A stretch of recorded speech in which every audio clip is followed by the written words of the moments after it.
ಯಾವುದೋ ಒಂದು ಪೋಸ್ಟ್ ಬಹಳ ದೊಡ್ಡ ಪ್ರಮಾಣದಲ್ಲಿ ಅವಹೇಳನ ಆಗಿದೆ ಅನ್ನುವ ಕಾರಣಕ್ಕೋಸ್ಕರ ಉದಯಗಿರಿ ಅಂತ ಘಟನೆಗಳು ನಡೆಯುತ್ತೆ ಅಂತಂದ್ರೆ ನೀವು ಮೌನವಾಗಿದ್ದೀರಿ ಅನ್ನೋದು ಬಹಳ ಸ್ಪಷ್ಟ ಆಗಿದೆ. ಇಷ್ಟೆಲ್ಲ ಧೈರ್ಯವಾಗಿ ಕಾಕಿಯ ಮೇಲೆ ಕಲ್ಲು ತೂರಾಟ ನಡೆಸಿದ್ರೂ ಕೂಡ ಕಾಕಿನೂ ಮಾತಾಡಲ್ಲ, ಗೃಹ ಇಲಾಖೆಯೂ ಕೂಡ ಮಾತಾಡದಲ್ಲೇ ಇರುವಂತಹ ಪರಿಸ್ಥಿತಿ ಇವತ್ತು ನಿರ್ಮಾಣ ಆಗಿರುವಂತದ್ದು. ಪೊಲೀಸರು ಕೈಕಟ್ಟು ಕುಳಿತಂತ ಪರಿಸ್ಥಿತಿ ಈ ಕರ್ನಾಟಕ ರಾಜ್ಯದಲ್ಲಿ ನಿರ್ಮಾಣ ಆಗಿರುವಂತದ್ದು ನಾಚಿಕೆ ಪಡುವಂತಹ ಸ್ಥಿತಿ ಇವತ್ತು.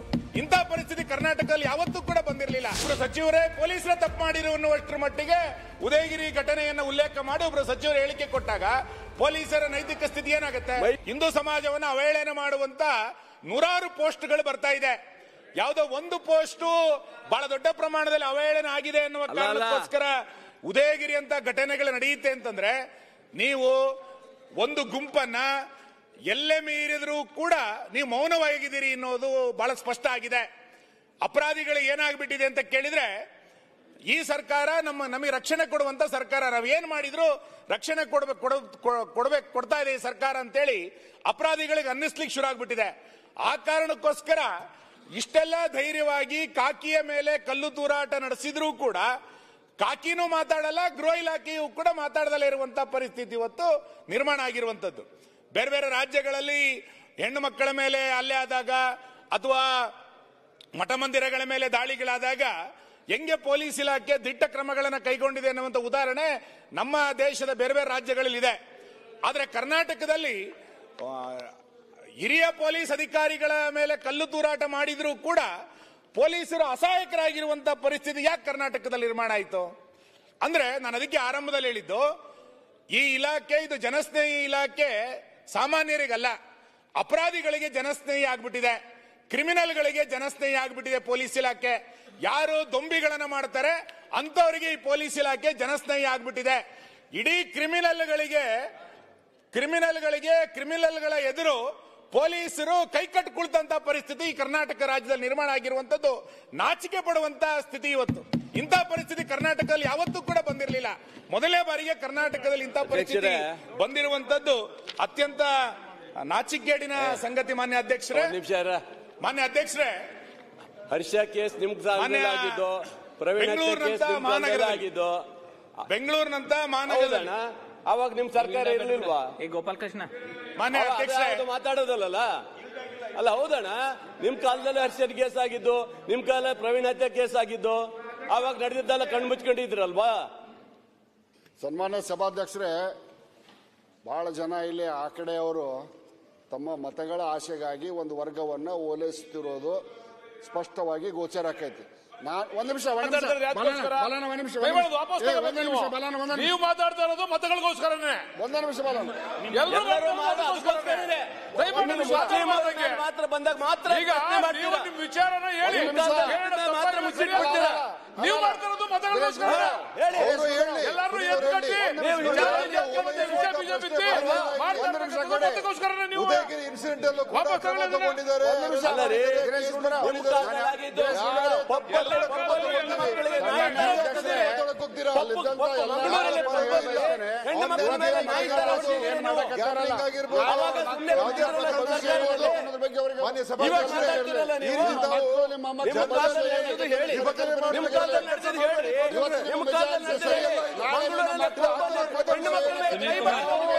ಸುನಿಲ್ ಕುಮಾರ್ ಅವರೇ,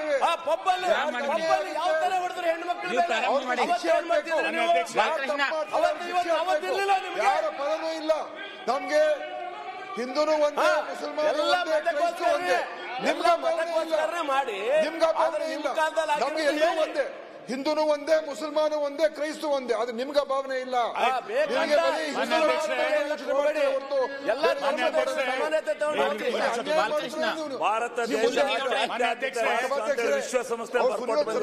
ಮಾತಾಡ್ಲಿ, ಹೇಳಿಕೆ ಕೊಡೋದು ಇಲ್ಲ. ಭಾರತ ದೇಶ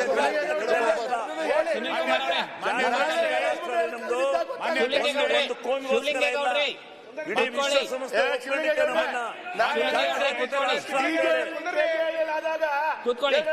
ಸುನಿಲ್ ಕುಮಾರ್ ಮಾತಾಡ್ರಿ. ಮಾನ್ಯ ಅಧ್ಯಕ್ಷರೇ, ಈ ನೆಲದ ಕಾನೂನು ಎಲ್ಲರಿಗೂ ಒಂದೇ. ಕಾನೂನು ಬೇರೆ ಬೇರೆ ಅಂತೇಳಿ ನಮ್ಗೆ ಯಾರಿಗೂ ಕೂಡ ಅನ್ಸಿಲ್ಲ. ಆದ್ರೆ ಈ ರೀತಿಯಾದಂತಹ ಘಟನೆಗಳು ನಡೆದಾಗ ಇಲಾಖೆ ಯಾವ ರೀತಿ ನಡ್ಕೊಂಡಿದೆ ಅನ್ನುವಂಥದ್ದು ಜೀವಂತವಾಗಿದೆ. ನಾನೇನು ಬಹಳ ಅದಕ್ಕೆ ವಿವರಕ್ಕೆ ಹೋಗಲ್ಲ ಹೆಂಗೆ ನಡ್ಕೊಂಡಿದೆ ಅಂತ. ಪೊಲೀಸರ ನೈತಿಕ ಸ್ಥೈರ್ಯವನ್ನು ಹೆಚ್ಚಿಸಬೇಕಾದಂತ ಒಂದು ಸರ್ಕಾರ ಒಬ್ರು ಸಚಿವರೇ ಪೊಲೀಸರೇ ತಪ್ಪು ಮಾಡಿರು ಅನ್ನುವಷ್ಟರ ಮಟ್ಟಿಗೆ ಉದಯಗಿರಿ ಘಟನೆಯನ್ನು ಉಲ್ಲೇಖ ಮಾಡಿ ಒಬ್ರು ಸಚಿವರು ಹೇಳಿಕೆ ಕೊಟ್ಟಾಗ ಪೊಲೀಸರ ನೈತಿಕ ಸ್ಥಿತಿ ಏನಾಗುತ್ತೆ? ಇದನ್ನ ಇವತ್ತು ಅರ್ಥ ಮಾಡಿಕೊಳ್ಬೇಕಾಗಿರುವುದು. ಹೆಣ್ಣು ಮಕ್ಕಳು ಅಷ್ಟೊತ್ತಿಗೆ ಯಾಕೆ ಹೋಗಿದ್ರೆ ಹೆಣ್ಣು ಮಕ್ಕಳು ಯಾಕೆ ಹೋಗಿದ್ರೆ ಅಂತ ಹೇಳಿದ್ರು. ಇಲ್ಲೇ ಜ್ಞಾನೇಂದ್ರಣ್ಣ ಇದ್ದಾರೆ, ಅವ್ರು ಹೋಮ್ ಮಿನಿಸ್ಟರ್ ಆದಾಗ ಘಟನೆ ಆದಾಗ ಯಾಕೆ ಹೇಳಿದ್ರು 11 ಗಂಟೆಗೆ ಹೆಣ್ಣು ಮಕ್ಕಳಿಗೆ ಏನ್ ಕೆಲಸ ಅಂತ ಹೇಳಿದ್ರು. ಒಂದು ಓಟ್ಗೋಸ್ಕರ ನಡೆದಿರೋದು ಮೈಸೂರಿನ ಘಟನೆ. ಶಿವಲಿಂಗೇಗೌಡ್ರೆ, ಮೈಸೂರಿನ ಘಟನೆ ಇತಿಹಾಸ ಗೊತ್ತಿಲ್ಲ ಅಂತ ತಿಳ್ಕೊಂಡಿದ್ದೀರಾ? ಇನ್ ಮುಂದೆ ನಾವು ಹೇಳ್ಬೇಕಾಗುತ್ತೆ ಎಲ್ಲನೂ. ಓಟ್ಗೋಸ್ಕರ ಎಲ್ಲ ನಾಟಕದ ಗೊಂಬೆ ನಿಮ್ಗೆಲ್ಲ ಅರ್ಥ ಆಗಲ್ಲ. ಮಾನ್ಯ ಅಧ್ಯಕ್ಷರೇ, ಇದಕ್ಕೆ ಓಟ್ಗೋಸ್ಕರ ನಾಟಕ ಇನ್ನೇನು ಕರ್ನಾಟಕ ಉದ್ಧಾರ ಮಾಡಕ್ಕೆ ಓಟ್ಗೋಸ್ಕರ ರಾಜ್ಯದಲ್ಲಿ ನಡೀತಾ ಚರ್ಚೆಗಳ ಅಗತ್ಯಗಳಿಲ್ಲ. ಇದಕ್ಕೆ ಭಾರಿ ವಿವರವಾದ ಚರ್ಚೆಗಳ ಅಗತ್ಯ ಇಲ್ಲ. ಉದಯಗಿರಿಯಲ್ಲಿ ಆದಂತಹ ಘಟನೆಗಳನ್ನು ನೆನೆಸ್ಕೊಂಡಾಗ, ಶಿವಮೊಗ್ಗದಲ್ಲಿ ಆದಂತಹ ಘಟನೆಗಳನ್ನು ನೆನೆಸ್ಕೊಂಡಾಗ, ಘಟನೆಗಳನ್ನು ನೆನೆಸ್ಕೊಂಡಾಗ ನೈತಿಕ ಪೊಲೀಸ್ ಒಟ್ಟಾದ್ರೆ ಏನೇನಾಗುತ್ತೆ ಸಾರ್ವಜನಿಕವಾಗಿ ಸಂಗತಿಗಳು. ಇದಕ್ಕೆ ಬಹಳ ವಿವರಕ್ಕೆ ಹೋಗ್ಬೇಕಂತ ಅಗತ್ಯ ಇಲ್ಲ.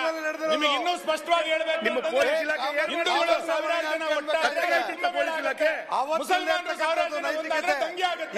ಇದು ಸಾರ್ವಜನಿಕ ಸತ್ಯ ಇರುವಂತದ್ದು. ಇದಕ್ಕೆ ಬಹಳ ವಿವರವಾಗಿ ಹೋಗಬೇಕಾದಂತ ಅಗತ್ಯತೆಗಳಿಲ್ಲ.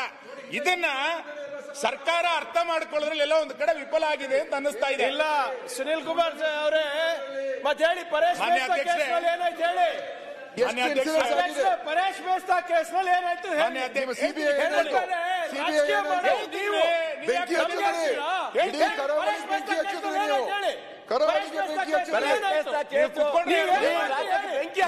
Hindu Muslim sir Hindu Muslim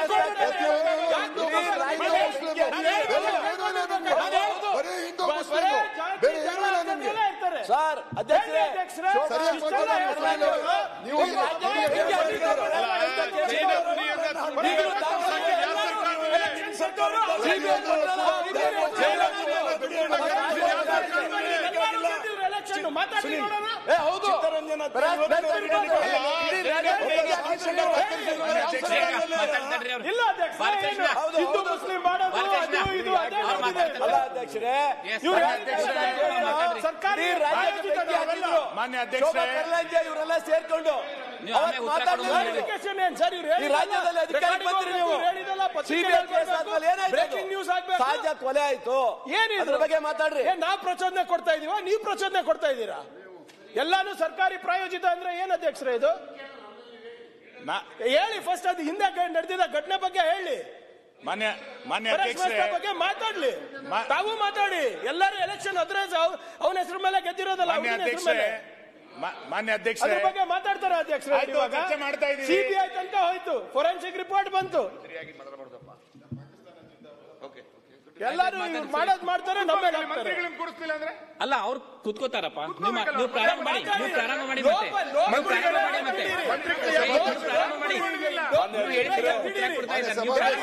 ಸಕಾರಾತ್ಮಕವಾಗಿ ಟೀಕೆ ಮಾಡಿ.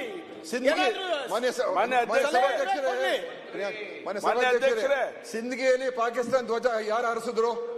ಸಿಂದಗಿಯಲ್ಲಿ ಯಾರು ಹಾರಿಸಿದ್ರು? ಸಿಂದಗಿಯಲ್ಲಿ ಮಾನ್ಯ ಅಧ್ಯಕ್ಷರೇ ಯಾಕೆ ಹಾರಿಸಿದ್ರು? ಜನರನ್ನು ಹೊಡಿಬೇಕು, ವಿಧಾನಸಭೆ ಯಾವ್ದು ಜನಪರ ಕೆಲಸ ಮಾಡಲ್ಲ, ಜನರನ್ನ ದಾರಿ ತಪ್ಪಿಸಿ ತಗೋಬೇಕು. ಮಾನ್ಯ ಅಧ್ಯಕ್ಷರೇ, ಪ್ರಶಾಂತ್ ಪೂಜಾರಿ ಯಾರು ಮಾಡುದು? ಪ್ರಶಾಂತ್ ಪೂಜಾರಿ ಮಾನ್ಯ ಅಧ್ಯಕ್ಷರೇ, ನಾನು ಹೇಳಿಕೊಟ್ಟಿರೋದೇನಂತ ಕೇಳಿದ್ರೆ, ನಾವಲ್ಲ ಇಂಥ ಸಮಾಜದ್ರೋಹಿಯಾದಂತಹ ಚಟುವಟಿಕೆಗಳ ನಡೀತಾ ಇರುವಂತಹ ಸಂದರ್ಭದಲ್ಲಿ ಕಾಮತ್ ಒಬ್ಬನೇ ಹಿಂದುತ್ವ ಪೊಲೀಸ್ ಇಲಾಖೆ ಮುಕ್ತವಾಗಿ ಕೆಲಸವನ್ನ ಮಾಡಬೇಕು ಅನ್ನುವಂಥದ್ದನ್ನ ಜನ ಅಪೇಕ್ಷೆ ಪಡ್ತಾ ಇದ್ದಾರೆ. ಇದನ್ನ ಅರ್ಥ ಮಾಡಿಕೊಂಡು ತಿಳ್ಕೊಂಡಿದ್ದೀರಾ ಇಲಾಖೆ ಕೆಲಸ ಕಾರ್ಯಗಳನ್ನ ಮಾಡಬೇಕು ಅನ್ನುವಂಥದ್ದು. 2 ಯುದ್ಧ ಗೆದ್ದಿದ್ದೀವಿ ನಾವು ಹಿಂದೂಗಳು, ನೀವೇ ಅಲ್ಲ, ಬಿಜೆಪಿ ಅಲ್ಲ, ಹಿಂದೂಗಳು.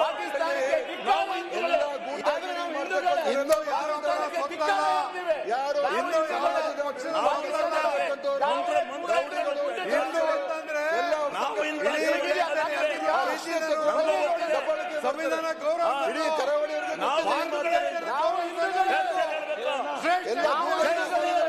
ಭಾರತ ಮಾತೆ ನಮ್ಮದು ಜಾತ್ಯತೀತ ಆ ರಾಷ್ಟ್ರದಲ್ಲಿ